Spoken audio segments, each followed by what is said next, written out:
Hi, എല്ലാവർക്കും നമസ്കാരം. അപ്പം നമുക്ക് കാറ്റത്തെ കിളിക്കൂട്ടിലെ നിധിയുടെയും സുധീഷിൻ്റെയും നാളത്തെ നല്ലൊരു കഥ കേൾക്കാം. എൻ്റെ ചാനൽ ആദ്യമായി കാണുന്നവരാണെങ്കിൽ ഒന്ന് സബ്സ്ക്രൈബ് ചെയ്യണേ. വീഡിയോ ഇഷ്ടപ്പെടുവാണെങ്കിൽ ലൈക്ക് ചെയ്യണേ, കമൻറ്റ് ചെയ്യണേ. അങ്ങനെ എല്ലാവരും കൂടി ഒരുമിച്ചിരുന്ന് രാത്രി ഭക്ഷണമൊക്കെ കഴിക്കുകയാണ്.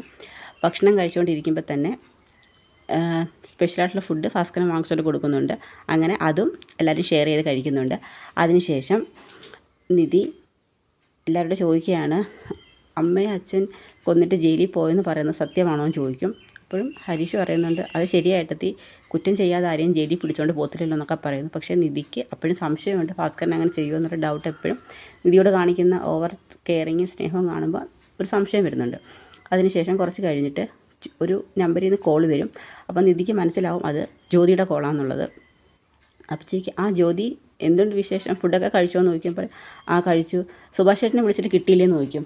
എനിക്ക് നിധിയോടെ സംസാരിക്കാനുള്ളതെന്ന് പറയും. കാര്യം പറ ജ്യോതി എന്ന് ചോദിക്കുമ്പോൾ അത് എനിക്ക് സുഭാഷ് ചേട്ടനോട് പറയാൻ വിഷമമുണ്ട്, അതുകൊണ്ടാണ് നിധിയെ വിളിക്കുന്നത്.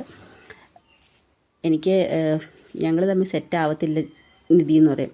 എന്താ ജ്യോതി, അത് ഞങ്ങൾ തമ്മിൽ ഇപ്പം 2 ദിവസമായി കല്യാണം വെച്ചിട്ട് ഞങ്ങൾ തമ്മിൽ സംസാരിക്കുമ്പോൾ സുഭാഷ് ചേട്ടൻ എന്നെക്കുറിച്ചൊന്നും ചോദിക്കുന്നില്ല. എന്നെക്കുറിച്ചോ എൻ്റെ ആഗ്രഹങ്ങളെക്കുറിച്ചോ ഒന്നും സുഭാഷ് ചേട്ടൻ അന്വേഷിക്കുന്ന പോലുമില്ല. സുഭാഷ് ചേട്ടൻ എപ്പോഴും സുഭാഷ് ചേട്ടൻ്റെ ജോലിയെക്കുറിച്ചും സുഭാഷ് ചേട്ടൻ്റെ വീട്ടിനെക്കുറിച്ചും അനിയന്മാരെയും കുറിച്ചും മാത്രമേ പറയുന്നത്. ഒരു ചേരുന്നില്ല ഞങ്ങൾ തമ്മിൽ. ഞങ്ങളുടെ സ്വഭാവങ്ങളും ക്യാരക്ടറായിട്ടൊന്നും ഒരു ചേർച്ചയും ഇല്ല.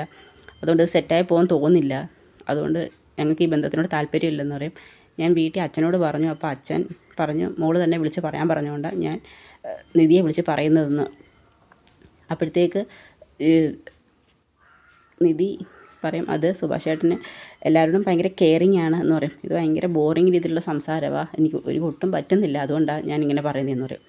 ശരി, ജ്യോതിയുടെ ഇഷ്ടം ഞങ്ങൾ നിർബന്ധിക്കത്തില്ലെന്ന് പറയും. അതിനുശേഷം സുധീഷ് അങ്ങോട്ട് വരും. എന്താ നിധി, അത് ജ്യോതിയെ വിളിച്ചത്, അവർക്ക് ഈ ബന്ധത്തിനോട് താല്പര്യമില്ല, ജ്യോതിക്ക് തീരെ ഇഷ്ടമില്ലെന്ന് പറയും.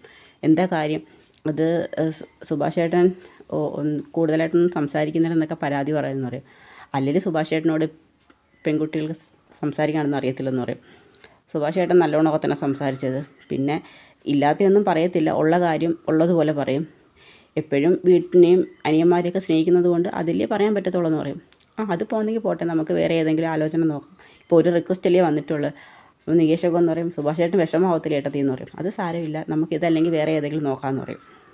അപ്പോൾ ഇതാര് സുഭാഷ് ചേട്ടനോട് പറയുമെന്ന് നോക്കുമ്പോൾ നിധി പറയും, എന്തായാലും പറഞ്ഞില്ലേ പറ്റത്തുള്ളൂ, നമുക്ക് സംസാരിക്കാം എന്ന് പറയും. അങ്ങനെ നിധിക്ക് സുനന്ദയുടെ ആലോചന പിന്നെയും മനസ്സിൽ വരും. കാരണം സുനന്ദയ്ക്ക് വലിയ ഇഷ്ടമാണല്ലോ സുഭാഷിനെ. അങ്ങനെ പിറ്റേ ദിവസം രാവിലെ ആകുമ്പം നിധി നേരെ സുനന്ദയുടെ വീട്ടിൽ ചെല്ലും. അവിടെ ലളിതയും ഭർത്താവൊക്കെ ഇരിപ്പുണ്ട്. നിധി വന്നിട്ട്, നീ എന്തിനാ ഇങ്ങോട്ട് വന്നതെന്ന് ലളിത ചോദിക്കും. അത് എനിക്ക് ഒരല്പം സംസാരിക്കാനുണ്ട്, നിന്നോട് സംസാരിക്കാൻ ഇവിടെ ആർക്കും താല്പര്യമില്ല എന്ന് പറയും. സുനന്ദയുടെ ഇഷ്ടം അറിഞ്ഞിട്ടാണോ നിങ്ങൾ ഈ കല്യാണം ആലോചിക്കുന്നത്? അപ്പോഴത്തേക്കും ഞങ്ങളുടെ മോടെ കല്യാണം നിശ്ചയിക്കുന്നത് ഞങ്ങൾ തീരുമാനിച്ചോളാം, നീ അതിലൊന്നും കയറി അഭിപ്രായം പറയണ്ട, നീ നിൻ്റെ പാട് നോക്കി പോകാൻ പറയും. അപ്പം സുനന്ദ അച്ഛൻ ചോദിക്കും, ഇതിലൊക്കെ അഭിപ്രായം പറയാൻ നിന്നെ ആരും ഇങ്ങോട്ട് ക്ഷണിച്ചു, നീ ആരാന്ന് ചോദിക്കും. ഉടനെ ലളിത പറയും, ചേട്ടനറിയത്തില്ല, ഇവിടെ വലിയ വീട്ടിലെ പെണ്ണാണ്, പക്ഷേ എന്തോ ചെയ്യാൻ, പഠിപ്പൊന്നും ഉണ്ടെന്നോട്ട് കാര്യമില്ല, അല്ലെങ്കിൽ അതന്നെ ആ കൊലപാതകയുടെ വീട്ടിൽ വന്ന് താമസിക്കുമെന്ന് ചോദിക്കും. അച്ഛൻ കൊലപാതകയൊന്നും അല്ല. അല്ല, അതുകൊണ്ട് അയാൾ ജയിലിൽ പോയി കിടന്നതെന്നൊക്കെ പറയും. ഉച്ചയ്ക്ക് എനിക്ക് ഇത്രേ പറയാനുള്ളൂ, സുഭാഷ് ചേട്ടന് സുനന്ദയെന്ന് വെച്ചാൽ ജീവനാണ്, സുനന്ദയ്ക്ക് അതുപോലെ തന്നെ. നിങ്ങളായിട്ട് മുൻകൈ എടുത്ത കല്യാണം നടത്തി കൊടുക്കുകയാണെന്നുണ്ടെങ്കിൽ അവളുടെ ജീവിതത്തിൽ നിന്ന് സന്തോഷം നിലനിൽക്കും. ഇഷ്ടമില്ലാതെ നിങ്ങളുടെ ആഗ്രഹത്തിന് വേണ്ടി മാത്രം അവളെ കല്യാണം കഴിപ്പിക്കില്ലെന്നൊക്കെ പറയും. അതെന്തുകൊണ്ടോ ഞങ്ങൾ തീരുമാനിക്കാമെന്ന് പറഞ്ഞുകൊണ്ട് നിധി അവിടുന്ന് അവർ പറഞ്ഞു വിടും. വീട്ടിൽ വരുന്ന നിധി പറയും, നമുക്ക് ഞാനൊരാഗ്രഹം പറഞ്ഞാൽ നിങ്ങളത് സമ്മതിക്കുമെന്ന് അനിയന്മാരോട് ചോദിക്കും. അപ്പോൾ അവർ ചോദിക്കും, എന്താ ഏട്ടത്തിയെന്ന് ചോദിക്കുമ്പോൾ നമുക്ക് സുഭാഷ് ചേട്ടന് വേണ്ടി സുനന്ദയെ വിവാഹം ആലോചിച്ചാലോ എന്ന് ചോദിക്കും. സുനന്ദയോ, ചേട്ടത്തി എന്തോ ഈ പറയുന്നതെന്ന് ഹരീഷ് ചോദിക്കും. അതാ എൻ്റെ മനസ്സിലൊരാഗ്രഹമുള്ളതെന്നല്ല, സുഭാഷ് ചേട്ടനും സുനന്ദയോട് വലിയ ഇഷ്ടമാണ്, സുഭാഷ് ചേട്ടൻ അത് പറയുന്നില്ലെന്നേ ഉള്ളൂ. അപ്പം സുധീഷും പറയും, അത് ശരിയാ, ഇടയ്ക്കൊരു ദിവസം ഞാൻ സുഭാഷ് ചേട്ടന് ജോലിക്ക് കൊണ്ടുപോയ സമയത്ത് സുനന്ദയെ കണ്ടായിരുന്നു, ആ സമയത്ത് സുഭാഷ് ചേട്ടനെ കണ്ണ് നിറഞ്ഞ് ഞാൻ കണ്ടെന്ന് പറയും.